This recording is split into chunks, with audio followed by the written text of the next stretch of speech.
자, 오늘 하나님 말씀은 마태복음 13장 24절부터 30절, 그리고 36절부터 43절까지 말씀입니다. 마태복음 13장 24절부터 30절, 36절부터 43절. 자, 우리 같이 읽습니다. 24절부터 30절까지 같이 먼저 읽습니다. 예수께서 그들 앞에 또 비유를 들어 이르시되 천국은 좋은 씨를 제 밭에 뿌린 사람과 같으니 사람들이 잘 때에 그 원수가 와서 곡식 가운데 가라지를 덧뿌리고 갔더니 싹이 나고 결실할 때에 가라지도 보이거늘 집주인의 종들이 와서 말하되 주여 밭에 좋은 씨를 뿌리지 아니하였나이까?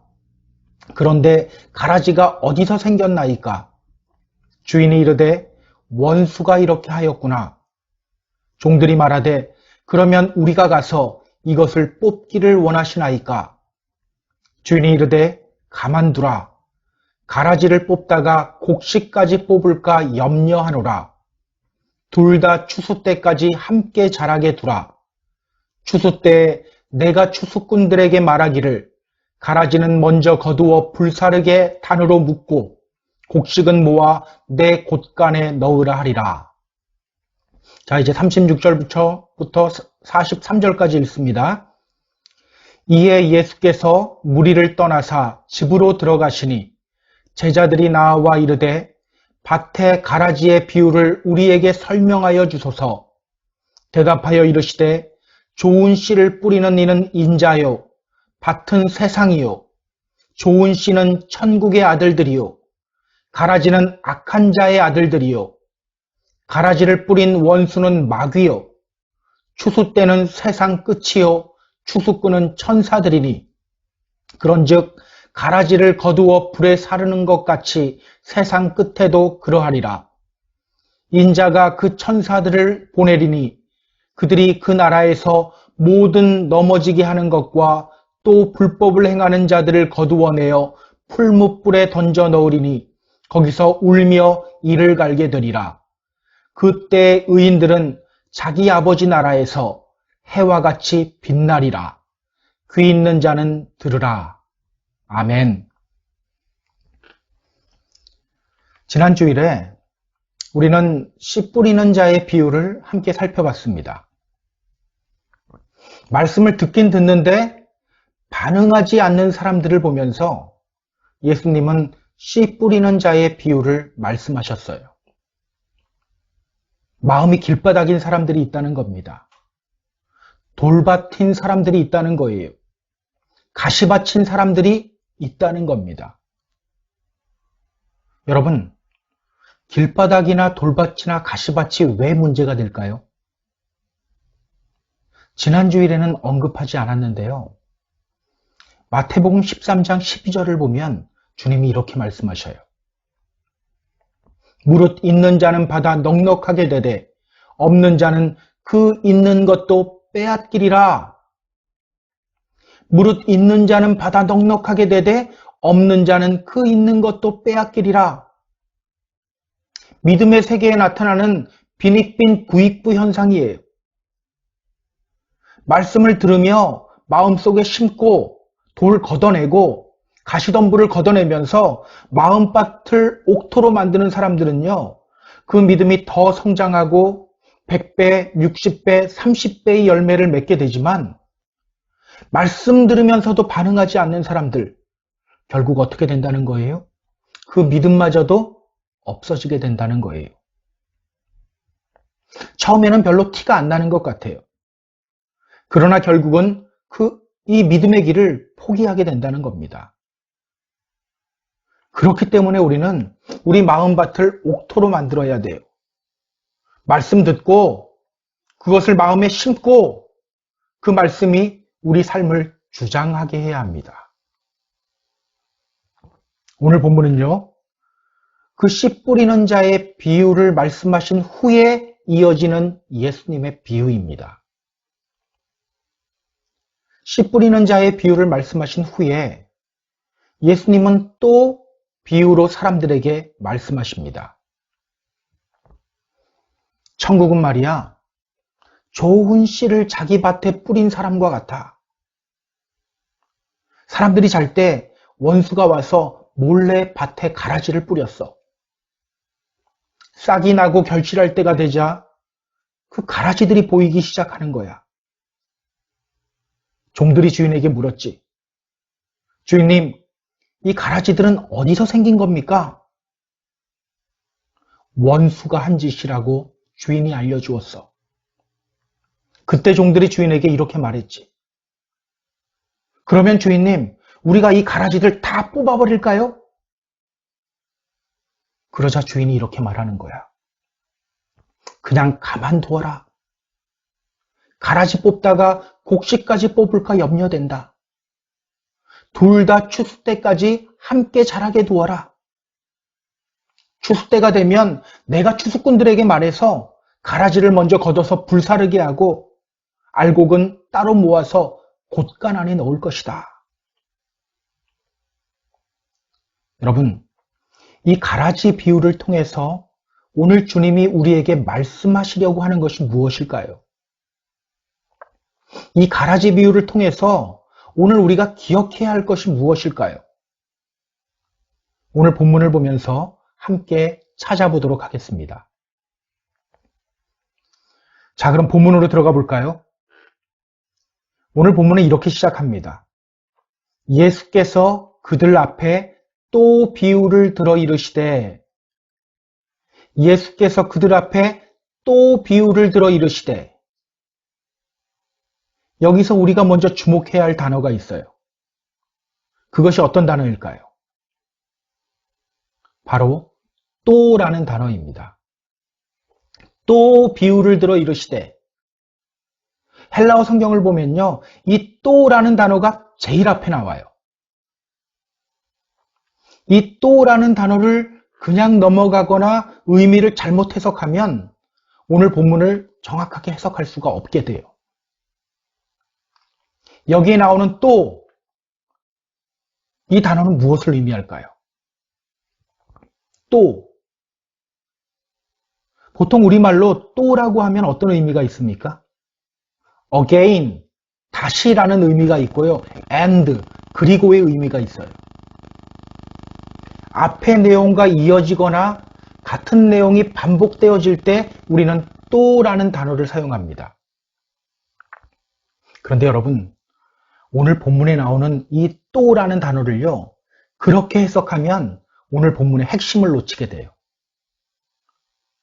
오늘 본문에 나오는 이 또라는 단어는요, again이나 and의 의미가 아닙니다. 헬라어 성경을 보면요, 여기에 쓰인 단어가 알로스라는 단어예요. 알로스. 이 단어는요, else라는 뜻입니다. 그 밖에, 그 외라는 뜻이에요. 앞에 것과 같은 의미의 또가 아니라 다른 의미의 또예요. 그래서 영어 성경을 보면요, another parable, 또 다른 비유다라고 이렇게 번역을 하고 있어요.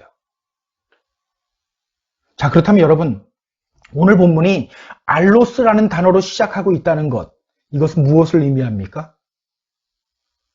씨 뿌리는 자의 비유와 가라지 비유는 서로 다른 비유라는 거예요. 비슷하지만 다른 비유라는 겁니다. 연결되어 있지만 엄밀히 말하면 다른 비유라는 거예요. 오늘 본문 보면서 한번 확인해 볼까요? 36절부터 39절입니다. 36절서부터 39절까지 자, 우리 같이 읽어보겠습니다. 이에 예수께서 무리를 떠나사 집에 들어가시니 제자들이 나와 이르되 밭의 가라지의 비유를 우리에게 설명하여 주소서. 대답하여 이르시되 좋은 씨를 뿌리는 이는 인자요 밭은 세상이요 좋은 씨는 천국의 아들들이요 가라지는 악한 자의 아들들이요 가라지를 뿌린 원수는 마귀요 추수 때는 세상 끝이요 추수꾼은 천사들이니. 예수님이요 제자들에게 이 가라지 비유에 대해서 자세히 풀어 설명해 주셔요. 자, 뭐라고 말씀하십니까? 좋은 씨를 뿌리는 이는 인자요. 밭은 세상이요. 좋은 씨는 천국의 아들들이요. 가라지는 악한 자의 아들들이요. 가라지를 뿌리는 원수는 마귀요. 추수때는 세상 끝이요. 추수꾼은 천사들이다. 자, 여러분, 기억을 한번 더듬어 보세요. 앞에서 우리가 본 그 씨 뿌리는 자의 비유에서 밭은 무엇을 상징했습니까? 우리의 마음밭을 상징했어요. 마음. 씨는 무엇을 상징했나요? 말씀, 복음을 상징했어요. 자, 그런데 오늘 주님, 이 가라지 비유를 말씀하시면서 밭이 무엇이라고 합니까? 밭은 세상이요. 이 세상이라고 말해요. 씨는 무엇이라고 합니까? 좋은 씨는 천국의 아들들이요. 천국의 아들들이라고 해요. 어때요? 서로 다르죠? 서로 다른 비유예요. 많은 사람들이요, 이 두 비유가 같은 비유라고 생각해요. 또를 주목하지 않고, 또 앞에 비유에도 씨 뿌리는 장면이 나오고, 오늘 비유에도 씨 뿌리는 장면이 나오다 보니까 자꾸 그렇게 생각하는 것 같아요. 그러다 보니까요, 이 가라지 비유를 이렇게 해석해요. 마음밭이 길바닥이나 돌밭이나 가시밭인 사람들이 있듯이 교회 안에도 알곡이 있고 가라지가 있다. 우리 가라지가 되지 맙시다. 알곡이 됩시다. 여러분, 오늘 본문에 이런 내용이 없는 것은 아닙니다. 그리고 교회 안에는 분명 알곡이 있고 가라지가 있어요. 그러나 그것이 이 가라지 비유의 핵심이 아니에요. 오늘 우리가 봐야 할 것은요, 이 가라지 비유를 통해서 주님이 말씀하시려고 하는 핵심이 뭐냐는 거예요. 핵심이 뭐냐? 여러분, 이 가라지 비유가 우리에게 말하려고 하는 것이 뭘까요?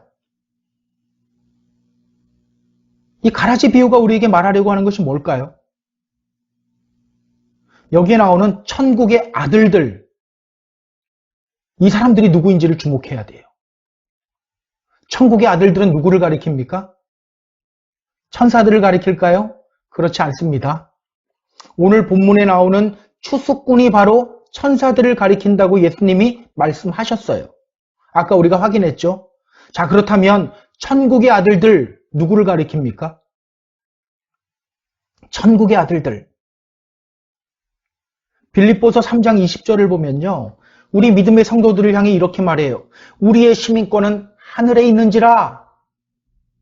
우리의 시민권은 하늘에 있다. 또 요한계시록 13장을 보면요, 13장 6절을 보면 이 땅에 사는 믿음의 성도들을 향해서 이렇게 말합니다. 하늘에 사는 자들. 땅에 살고 있는데 믿음의 성도들을 향해서 하늘에 사는 자들이라고 말해요. 이렇게 성경은요, 우리 믿음의 사람들을 향해 천국 시민권자라고 하고요, 하늘을 살아가는 사람들이라고 말해요. 자, 그렇다면 여러분, 여기에 나오는 천국의 아들들 누구를 가리킵니까? 이 땅에서 살아가는 믿음의 성도들을 의미해요. 바로 우리들을 의미하는 거예요. 너무나도 은혜가 되지 않습니까? 우리는 이 땅 살아가면서 주님 실망시켜드릴 때가 많은데 주님은 우리를 향해 천국 시민권자라고 해요. 하늘에 살아가는 사람들이라고 해요. 그렇다면 여러분, 이 가라지 비유가 우리에게 말하려고 하는 것이 뭘까요? 단순히 믿음의 사람들 중에도 알곡과 가라지가 있다, 이것 말하려고 하는 것이 아니라 믿음의 성도들, 천국 시민권자인 우리들이 이 땅에서 살아갈 때 어떤 자세로 살아가야 하느냐, 바로 이것을 말하려고 하는 겁니다. 믿음의 사람들 중에도 알곡과 가라지가 있다, 이 내용도 분명히 들어가 있어요. 그러나 그것이 이 비유의 중심 내용은 아니라는 거예요. 하나님이 이 땅에 뿌려놓은 알곡, 즉 믿음의 성도들이 이 땅에서 어떻게 살아가야 하느냐, 이것이 바로 메인인 거예요. 이 가라지가 무엇인지를 정확히 알면요, 이 가라지 비유의 핵심이 더 명확해져요. 가라지가 뭐죠? 여러분은 가라지를 무엇으로 알고 있습니까? 보통 이 가라지 비유를 교회 안의 알곡과 가라지로 해석을 많이 하다 보니까 이 가라지를 쭉정이로 보는 경우가 많이 있어요. 또 NIV 성경을 보니까 이 가라지를 weed, 잡초라고 번역해놨어요. 킹제임스 버전도 다르지 않아요. tear, 잡초라고 번역해놨어요. 그러다 보니까요, 우리는 이 가라지를 생각할 때 그렇게 심각하게 생각하지 않아요. 그냥 알맹이 없는 곡식, 그냥 잡초 이 정도로 생각해요. 그런데 여러분, 가라지는요, 쭉정이도 아니고 그냥 일반 잡초도 아니에요. 우리 잠시 그림을 하나 확인해 볼까요? 이것이 바로 가라지예요. 어때요? 볼이나 밀하고 거의 비슷하게 생겼죠. 그래서 이것이 자라는 동안에는 무엇이 가라지인지 무엇이 곡식인지를 구분하기가 매우 힘들어요. 이 그림에서와 같이 열매를 맺어야 구분이 용이합니다. 헬라어 성경을 보면요, 이 가라지를 지자니온이라는 단어를 사용하고 있어요. 지자니온. 이 단어는요, 단순한 잡초가 아닙니다. 독보리라는 뜻이에요. 독보리, 구토와 설사를 유발하는 독초예요. 그렇다면 여러분, 오늘 본문에 나오는 이 가라지 무엇을 의미합니까? 단순히 쓸모없거나 열매 없는 믿음의 성도들을 의미하는 것이 아니에요. 독초를 의미합니다. 우리 믿음의 사람들로 하여금 믿음을 지키지 못하게 만드는 상황이나 환경이나 사람들이 있죠? 그것들이 바로 가라지인 거예요. 우리로 하여금 믿음을 온전히 지키지 못하게 만드는 세상 권세, 세상 가치관, 그것들이 바로 가라지인 거예요. 그렇다면 여러분, 이 가라지 비유를 통해 우리가 봐야 할 것이 무엇입니까? 가라지들이 많은 이 땅을 살아가면서 나는 믿음의 성도로서 어떻게 살아야 하느냐? 바로 이것을 봐야 되는 겁니다. 교회에도 알곡과 가라지가 있다. 알곡 목사가 있고 가라지 목사가 있고 알곡 성도가 있고 가라지 성도가 있다. 우리는 알곡이 되자. 이것도 봐야 하지만 이것이 이 비유의 메인은 아니라는 겁니다. 알곡인 믿음의 성도들이 가라지가 있는 이 땅에서 어떻게 살아가야 하느냐? 천국 백성인 우리들이 가라지가 있는 이 땅에서 어떻게 살아가야 하느냐? 이것이 이 비유의 메인 주제인 거예요. 자, 그렇다면 여러분, 우리 믿음의 성도들, 가라지가 많은 이 땅에서 어떻게 살아가야 할까요? 우리 주위에 가라지들이 얼마나 많습니까? 그 가라지들을 어떻게 해야 할까요? 자, 25절, 26절, 27절입니다. 25절서부터 27절까지 자, 같이 읽습니다. 사람들이 잘 때에 그 원수가 와서 곡식 가운데 가라지를 덧뿌리고 갔더니 싹이 나고 결실할 때에 가라지도 보이거늘 집주인의 종들이 와서 말하되 주여 밭에 좋은 씨를 뿌리지 아니하였나이까? 그런데 가라지가 어디서 생겼나이까? 농부가 밭에 씨를 뿌렸어요. 분명히 좋은 씨를 뿌렸는데 어느 순간 가라지들이 보이기 시작하는 거예요. 아니, 왜 가라지들이 밭에서 자라고 있지? 우리는 가라지 씨 뿌리지 않았는데? 궁금한 종들이 주인에게 묻습니다. 주인님, 분명 밭에 좋은 씨 뿌리지 않았습니까? 그런데 가라지가 생겼어요. 이것들이 어떻게 생긴 걸까요? 왜 생긴 걸까요? 우리들에게도 이런 궁금증이 들 때가 있죠. 얼마 전에 첫째 아들하고 이제 차를 타고 어디론가 가고 있는데 그때 첫째 아이가 저에게 이런 질문을 하더라고요. 아빠, 하나님이 이 세상 만드셨잖아요. 그런데 왜 이 세상에는 인종차별 같은 것들이 있는 거죠? 그때 조지 플로이드 사건 때문에 막 떠들썩할 때였어요. 저희한테 이 질문을 해요. 이 세상 분명히 하나님이 만드셨는데 왜 인종차별 같은 것들이 있는 겁니까? 우리 안에도 이런 질문이 있어요. 이 세상은 분명 하나님이 다스리는 곳인데 왜 이 세상에는 악이 존재할까? 왜 가라지들이 있을까? 그것에 대해서 주님은 뭐라고 말씀하십니까? 밤에 원수가 와서 곡식 가운데 가라지를 덧뿌리고 갔다. 밤에 원수가 와서 곡식 가운데 가라지를 덧뿌리고 갔다. 당시에는요, 자기와 감정이 있는 사람의 밭에 몰래 가라지와 같은 가라지 씨를 뿌리는 경우가 종종 있었어요. 그래서 로마에서는요, 이와 같은 행위를 처벌하는 법이 있을 정도였어요. 자, 이런 경우가 얼마나 많았으면 그것이 법으로까지 제정되었을까요? 바로 그런 경우를 빗대서 오늘 주님이 말씀하시는 거예요. 악한 마귀가 세상에 가라지를 뿌려놓았다. 누가 주범이라고 합니까? 원수는 누구를 가리켜요? 바로 마귀를 가리켜요. 이 세상에 있는 가라지들의 주범은 마귀라는 거예요. 우리는 말합니다. 하나님이 있다면 어떻게 이런 악한 일이 일어날 수 있습니까? 그런데 그 악한 일의 주범이 누구라고요? 바로 마귀라는 거예요. 하나님이 악해서 이 땅에 악한 일이 일어나는 것이 아니라 악한 마귀가 주범이라는 거예요. 오늘 우리가 이 가라지 비유를 통해 먼저 기억해야 할 것은요. 지금 우리가 살아가고 있는 이 세상은 알곡도 있고 가라지들도 있다는 사실이에요. 알곡도 있고 가라지들도 있다. 적과의 동침이라는 영화 제목이 있죠. 그렇게 알곡과 가라지가 함께 섞여 있는 세상, 선과 악이 서로 공존하는 세상, 바로 우리가 살고 있는 세상이다. 이거를 알아야 되는 거예요.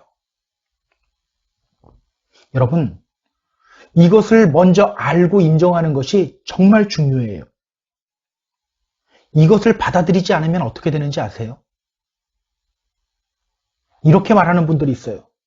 저 사람, 어떻게 교회 다니는 사람이 저럴 수가 있어? 나 이제 저 교회 안 나가. 왜 이렇게 말합니까? 이 세상은 알곡과 가라지가 함께 공존하는 세상이라는 것을 잘 모르기 때문이에요. 이 세상에 알곡과 가라지가 있듯이 교회 안에도 알곡과 가라지가 있다는 것을 인정하지 않기 때문이에요. 그래서 그렇게 말하는 분들은요, 어느 곳을 가나 또 그 소리예요. 어느 교회를 가도 또 그 소리예요. 여러분, 이 세상은요, 알곡과 가라지가 함께 살아가는 세상이에요. 그 가라지들로 인해서 알곡들이 공격을 받고 고통받는 것이 이상한 현상이 아니라는 거예요. 아주 자연스러운 현상이라는 겁니다. 이런 말을 할 때 있죠. 내가 무슨 잘못했다고 나를 저렇게 미워하지? 맞아요. 잘못해서 미움당하는 것이 아니라는 거예요. 그것이 바로 이 세상이라는 겁니다. 이것을 받아들이고 인정해야지 우리 믿음이 건강해지는 거예요. 그래서 주님이 제자들에게 말씀하셨잖아요. 너희는 세상에 속한 자가 아니요. 도리어 내가 너희를 세상에서 택하였기 때문에 세상이 너를 미워하느니라. 자, 그렇다면 여러분, 그러한 가라지들을 대하는 우리의 자세는 어때야 될까요? 그러한 가라지들을 대하는 우리의 자세, 어때야 할까? 우리 주위에 가라지들 얼마나 많습니까? 우리를 낙담하게 만드는 일들이나 사람들이 얼마나 많나요? 이러한 가라지들은요, 세상에도 있고요, 교회에도 있고요, 가정에도 있어요. 이런 가라지들을 어떻게 대해야 할까요? 생각 같아서는 확 밟아버리고 싶어요. 그래야 다음부터 까불지 않잖아요. 자, 오늘 주님은 그 가라지들을 어떻게 대하라고 할까요?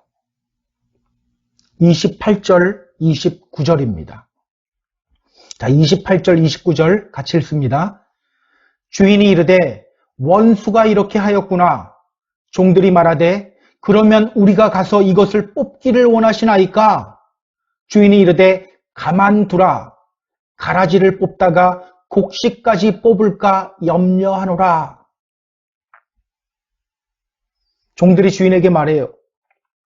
우리가 밭에 가서 저 가라지들 다 뽑아버릴까요?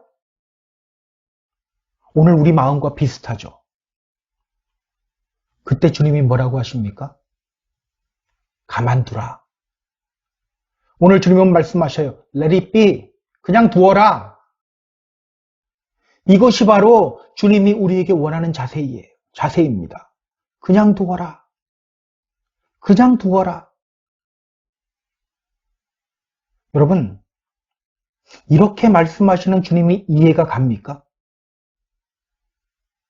생각 같아서는 빨리 뿌리째 뽑아버려야 할 것 같아요. 그래야 신앙생활 제대로 할 수 있을 것 같아요. 그런데 주님은 말씀하셔요. 그냥 두어라. 그냥 두어라. 이것을 우리가 어떻게 이해해야 합니까? 그래서요, 이신론자들은 이렇게 주장해요. 하나님이 계신 것은 맞습니다.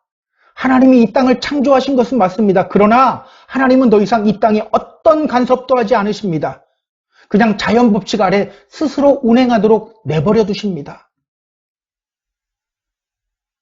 정말 그들의 주장대로 우리 하나님은 그냥 내버려 둘 수밖에 없어서, 힘이 없어서, 가라지들을 어떻게 할 수가 없으니까 그냥 가만두라고 말씀하시는 걸까요?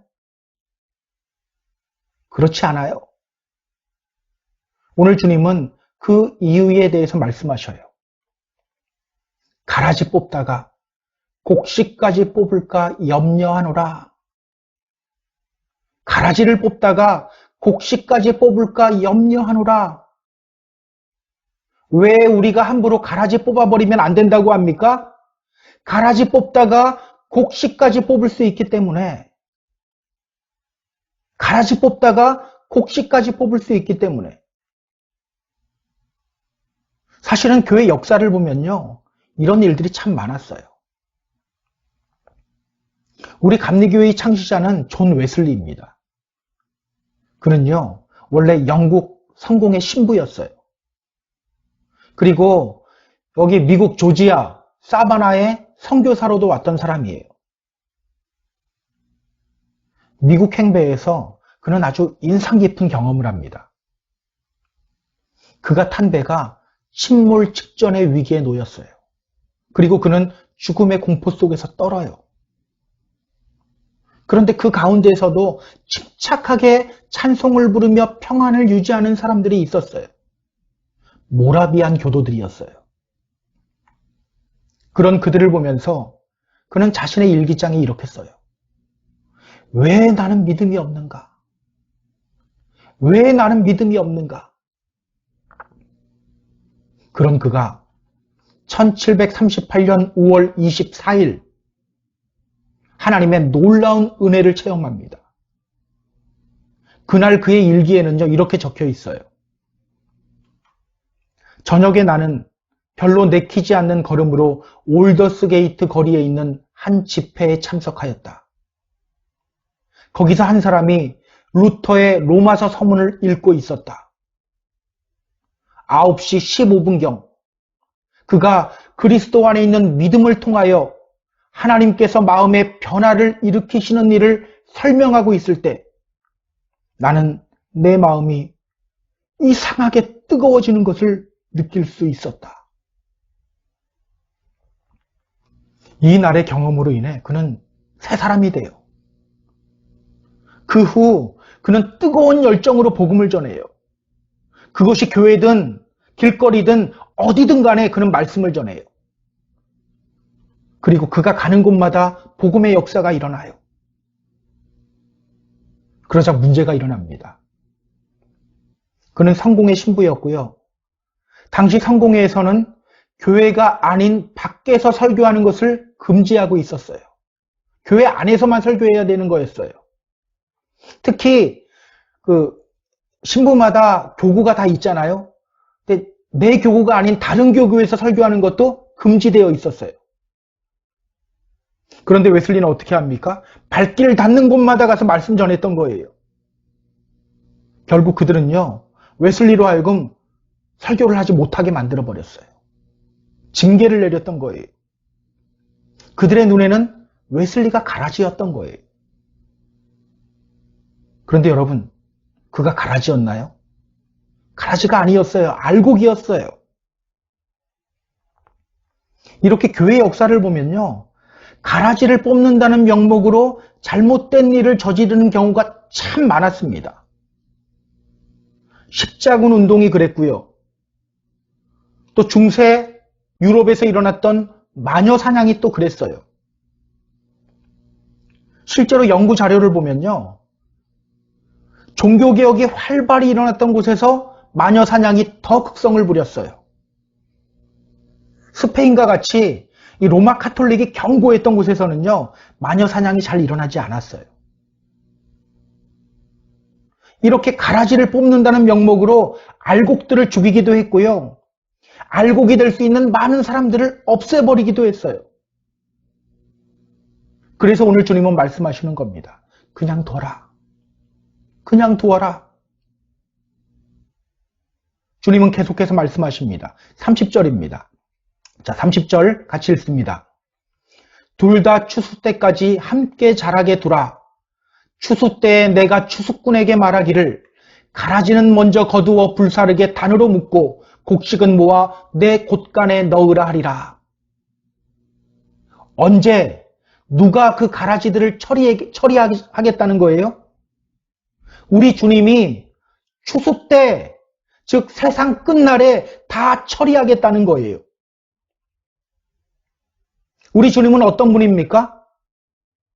세례 요한이 이미 마태복음 3장 12절에서 예수님에 대해서 이렇게 말했어요.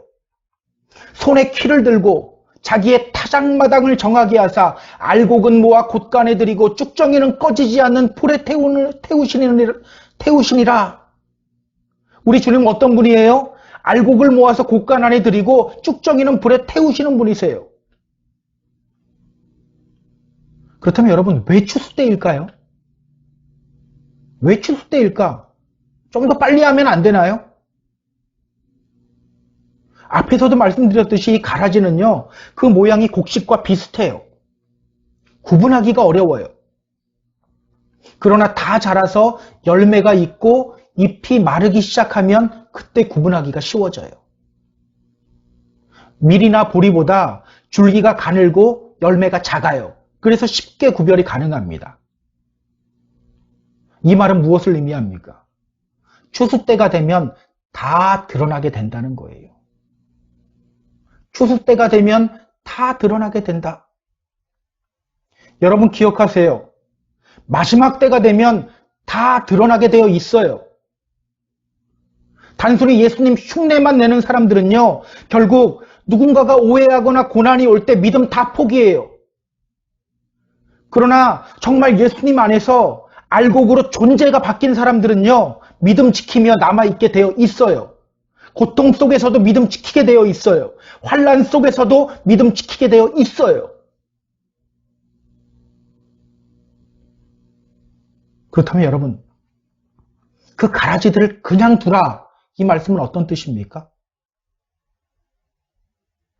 가라지들을 그냥 두라는 이 말씀에는 어떤 의미가 있는 거예요?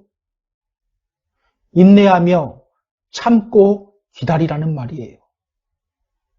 그 인내를 통하여 믿음을 굳게 하라는 뜻이에요. 어떤 분들은요, 가라지들을 다 골라내고 뽑는데 모든 에너지 다 사용하는 분들이 있어요. 너가 내 신앙생활하는 것을 방해해 두고 보자. 그러면서 가라지와 싸워요. 동성연애가 웬 말이냐? 종교 탄압이 웬 말이냐? 이러면서 싸워요. 그런데 문제가 뭔지 아세요? 그 싸움하다가 모든 에너지 다 써버려요. 믿음 안에서 영적 싸움을 싸우는데 에너지를 다 써야 되는데 싸움하고 투쟁하는데 그거 다 써버려요. 그러다 보니 그 싸움 속에서 오히려 마음이 완악해집니다. 주님의 이름으로 싸우는데 오히려 믿음을 잃어버리는 경우가 너무나도 많아요. 기억하세요. 오늘 우리에게 필요한 것은요, 참고 인내하며 우리의 믿음 지키는 겁니다. 심판은 누가 합니까? 하나님이 하셔요. 로마서 12장 19절이 말하잖아요. 내 사랑하는 자들아, 너희가 친히 원수를 갚지 말고 하나님의 진노하심에 맡기라. 기록되었으되 원수 갚는 것이 내게 있으니 내가 갚으리라고 주께서 말씀하시니라. 우리가 해야 할 일은 간단해요. 이 세상은 가라지와 함께 살아가는 세상이라는 것을 인정하고 심판을 하나님께 맡기고 우리는 참고 인내하며 우리 믿음 지키는 거예요. 우리 믿음 지키는 거예요. 싸우다 보면 오히려 믿음 잊어버려요. 요한계시록 13장 9절 10절을 보면요, 이렇게 말합니다. 요한계시록 13장 9절 10절이에요. 누구든지 귀가 있거든 들을지어다. 사로잡힐 자는 사로잡혀 갈 것이요 칼에 죽을 자는 마땅히 칼에 죽을 것이니 성도들의 인내와 믿음이 여기 있느니라. 종말의 때 믿음의 사람들이 겪는 고통을 언급하면서 하는 말씀이에요. 사로잡힌 자를 풀어주겠다, 칼에 죽을 자를 살려주겠다 이렇게 말하나요? 이렇게 말하지 않죠. 사로잡혀 갈 것이라고 말해요. 칼에 죽을 자는 마땅히 칼에 죽을 것이라고 말해요. 그런 상황에서 우리 믿음의 성도들이 해야 할 것은 무엇입니까? 인내와 믿음이 여기 있느니라. 바로 인내와 믿음이라는 거예요. 인내와 믿음. 이것이 우리에게 필요한 것이지 싸우는 게 아니라는 거예요. 여러분, 왜 주님은 우리에게 참고 인내하는 믿음을 강조하실까요? 싸워서 짓밟아서 이기면 훨씬 더 멋있지 않습니까? 그런데 주님은 참고 인내하며 믿음 지키라고 해요. 가라지들을 그냥 두라고 해요. 왜 더 멋진 방법 사용하지 않고 이런 방법을 사용하라고 하실까요? 바로 우리의 믿음 때문입니다. 예전에 흥미로운 기사를 하나 봤어요. 기사 제목이 이랬어요. 기적의 사과 농법으로 세계적 스타 농부가 된 기무라. 무공의 사과를 재배하는 한 일본인 농부에 관한 기사였습니다. 보통 사과를 재배할 때에는요, 농약이나 비료가 많이 필요해요. 그래야 병충해로부터 안전해요. 그런데 그는요, 농약이나 비료 없이 사과를 재배합니다. 그렇다고 막 벌레를 잡는 것도 아니에요. 과수원에 있는 잡초들도 그냥 그대로 둬요. 그런데요, 그의 사과는 최상급이에요. 아주 비싼 값에 팔려요. 어떻게 이런 일이 일어나게 됐을까요? 원래는요, 그도 그냥 평범한 농부처럼 자신의 과수원에 때가 되면 농약과 비료를 쳐주는 사람이었어요. 그러던 그가 농약을 치지 않고 사과를 재배하기로 결심해요. 농약과 비료에 길들여져 있는 땅이 본래의 생명력을 회복할 때까지 그냥 참고 기다리기 시작해요. 이 땅이 농약과 비료에 길들여져 있는데 이게 빨리 땅의 생명력을 회복해야 된다. 그래서 그냥 기다리는 거예요. 결과가 어떻게 되었을까요? 처음 그의 사과나무에는요, 벌레만 우글거렸다고 해요. 사과가 하나도 열리지 않았어요. 사람들은 그를 조롱하기 시작해요. 그러나 그는 포기하지 않습니다.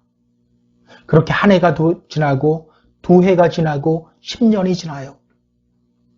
그동안 그는 한 개의 사과도 결실을 하지 못했어요. 자기 과수원에 있는 여러 개의 사과나무 중에 하나도 결실을 하지 못해요. 그런데 11년째가 되던 해 기적이 일어나요.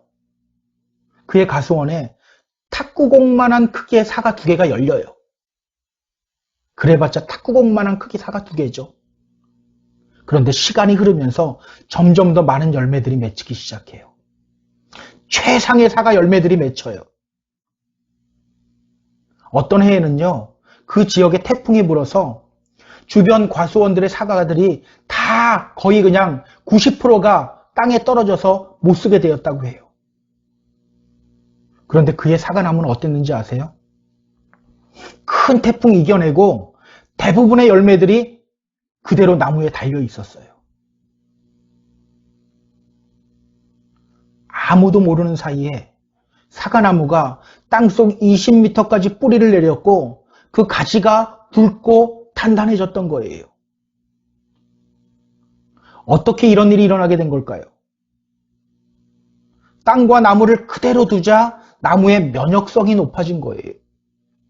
나무 스스로 벌레와 병충해의 공격으로부터 싸우게 된 거예요. 자연 그대로의 야성을 회복하게 된 거예요. 마찬가지입니다. 세상의 불의한 일들과 불의한 사람들을 내버려 두시는 하나님을 보면서 우리는 이렇게 말할 수도 있어요. 하나님 왜 저들을 가만두지 않습니까? 그러나 기억하세요. 그 속에서 우리가 참고 인내하며 나아갈 때 우리는 더 강한 믿음의 사람이 됩니다. 시련 속에서도 자신의 믿음으로 자신을 지킬 수 있는 능력을 회복하게 됩니다. 그래서 다윗이 고백하잖아요. 시편 119편에서 고백합니다. 고난당한 것이 내게 유익이라. 이로 인하여 내가 주의 율례를 배우게 되었나이다. 저는 우리 모두가 이런 복된 경험을 하게 되었으면 좋겠어요. 우리 사랑하는 펜사콜라 한인교회 성도 여러분, 오늘 여러분이 맞닥뜨리고 있는 가라지는 무엇입니까? 여러분을 화나게 하고 고통스럽게 만드는 가라지는 무엇입니까? 싸우기보다는 인내하며 믿음을 지키는데 더 힘쓰시기 바랍니다. 우리의 믿음이 더 굳건해지게 될 거예요. 그러한 믿음의 사람들을 향해 주님이 말씀하셔요. 43절에서 말씀하십니다. 그때의 의인들은 자기 아버지 나라에서 해와 같이 빛나리라. 귀 있는 자는 들으라. 그때의 의인들은 자기 아버지의 나라에서 해와 같이 빛나리라. 그렇게 믿음 안에서 인내하며 해와 같이 빛나는 믿음을 소유하시는 저와 여러분이 다 되기를 주님의 이름으로 축복합니다. 우리 같이 기도하겠습니다. 하나님, 이 세상은 가라지와 함께 살아가는 세상입니다. 그 가라지들이 알고 긴 우리들을 공격합니다. 우리의 믿음을 위협합니다. 우리가 이 사실을 알고 인내하며 이 믿음을 지키는데 우리의 에너지를 쏟기를 원합니다. 싸우면서 믿음 잃어버리는 것이 아니라 인내하며 우리의 믿음을 지키는 우리가 되기를 원합니다. 그렇게 우리의 믿음이 해와 같이 빛나는 믿음이 되기를 원합니다. 늘 우리와 함께하여 주시옵소서. 이 모든 말씀 우리 주 예수님 이름으로 기도드렸습니다. 아멘.